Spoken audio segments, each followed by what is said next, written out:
বক্তব্যে আমি কোনো ট্যাক্স ফ্রি গাড়ি চাইনি এবং ট্যাক্স ফ্রি যে প্লট এবং গাড়ির যে বিষয়টি রয়েছে সেটি অলরেডি এই সংসদের পুরো হাউস ঐক্যবদ্ধভাবে সিদ্ধান্ত নিয়েছে, তারা এটি নেবে না এবং এই ত্রয়োদশ জাতীয় সংসদের প্রত্যেকটি এমপি সেটির জন্য একটি অনন্য নজির স্থাপন করেছে। এটি মিডিয়াতে বিভ্রান্তি সৃষ্টি করেছে। সেটি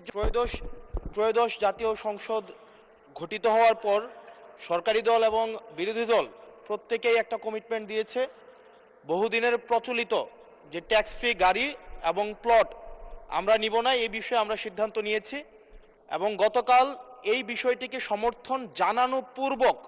আমি এই সংসদে একটি বক্তব্য প্রদান করি, যেটি আজকে বিভিন্ন মিডিয়াতে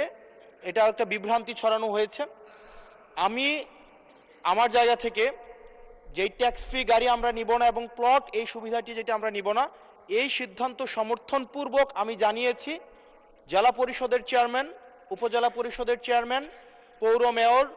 ডিসি, ইউনো, এসিল্যান্ড সহ অন্যান্য সরকারি অফিসার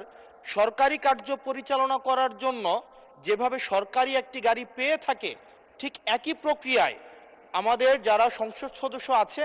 তাদেরকে ঠিক একই প্রক্রিয়া একটি গাড়ি ব্যবহার করা দেয়া যায় কিনা সেটি আমি এই সংসদে আমি জানিয়েছিলাম। সরকারি মালিকানাধীন একটি গাড়ি যতদিন পর্যন্ত এমপি থাকবেন ঠিক ততদিন ব্যবহার করবেন এবং সেটির জন্য কিন্তু এক্সট্রা খরচও লাগবে না, কারণ আমাদের এই সংসদ সদস্যদেরকে কিন্তু ইতিমধ্যে 70,000 টাকা কিন্তু গাড়ি মেনটেনেন্স করার জন্য দেওয়া হয়। এখন গাড়ি মেনটেনেন্সের জন্য 70,000 টাকা করে দেওয়া হয়, কিন্তু আমাদের গাড়ি নেই। এখন আমার যে বক্তব্যটা সেটি হচ্ছে গতকালের বক্তব্যে আমি কোনো ট্যাক্স ফ্রি গাড়ি চাইনি এবং ট্যাক্স ফ্রি যে প্লট এবং গাড়ি